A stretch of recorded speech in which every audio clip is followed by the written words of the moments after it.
അമ്മായിൻ്റെ mama ഇവിടെയല്ലേ ഇരിക്കുന്നേ.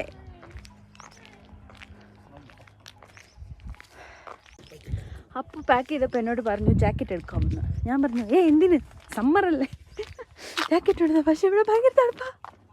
ഓ my God, വിറയ്ക്കുന്നു. ഞാൻ സമ്മർ അട്ടയാണ്. ബിയക്കുട്ടി അൾട്ടിമേറ്റ് സമ്മറാണ്. കുഞ്ഞുടുപ്പ് മാത്രമേ ഉള്ളൂ. പാവത്തിന് തണുക്കുന്നുണ്ട്. ഇറങ്ങിക്കറങ്ങുമ്പോഴല്ല അപ്പം തണുപ്പെന്ന് പറഞ്ഞ് കെട്ടിപ്പിടിച്ച് നടക്കുന്നു. അപ്പൂന് തണുപ്പേ ഇല്ല, ചെറിയ വിറയിൽ മാത്രം. അപ്പൂന് തണുപ്പല്ലേ. തണുപ്പല്ലേ.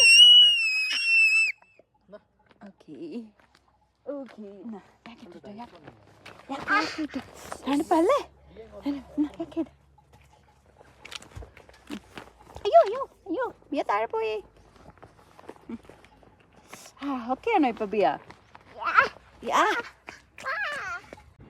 നാട്ടിലാണെങ്കിൽ മുക്കും മൂല എല്ലാം പശുവുണ്ട്. പക്ഷെ ഇവിടെ മിക്കപ്പോഴും പശു കാണുന്നത് ഇങ്ങനെ മലയുടെ മുകളിൽ വരുമ്പോഴാണ്, ഹൈക്ക് ചെയ്യുമ്പോഴും ഒക്കെ ആയിട്ട്. അങ്ങനെ അവിടെ പശു, അതാണ്ട് കുഞ്ഞു പശു. കുഞ്ഞു പശു അല്ല, വലിയ പശു, പക്ഷെ കാണാൻ കുഞ്ഞിതാ.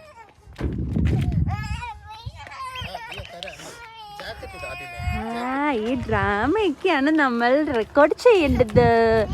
ബിയ ബിഗ് ആകുമ്പോ ലോക്ക് ചെയ്യണോ അതാണോ? എടാ ഇവൾക്ക് ലോക്ക് ചെയ്ത് കൊടുത്തേ. ബിയ ലോക്ക് ചെയ്തേ. സിബ് ഇടാനറിയോ?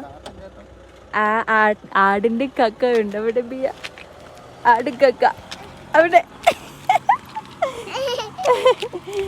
ഭയങ്കര എളുപ്പമാണ് ബിയനെ ഹാപ്പി ആക്കാൻ. നമ്മൾ നല്ലപോലെ അഭിനയിച്ചാൽ മതി.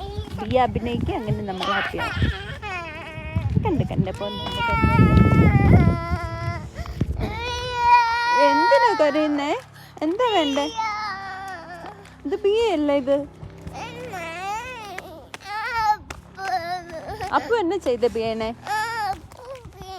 അപ്പു ബിയനെ എന്താ ചെയ്ത? അപ്പു ബിയനെ വിട്ടിട്ട് പോയോ? അപ്പു സ്റ്റോപ്പ് എന്ന് പറഞ്ഞേ. അപ്പു സ്റ്റോപ്പ്. ബിയക്ക് 2.5 വയസ്സായി. അപ്പനെ എങ്ങനെയാ വിളിക്കുന്ന ബിയ? അപ്പൂന്ന് വിളിച്ചേ. മാറ്റെന്ന് വിളിച്ചേ. ബിയ മാറ്റെന്ന് വിളിച്ചേ. മാറ്റ്.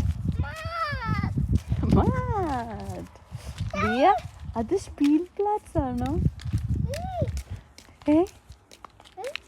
അതെന്താ അത്?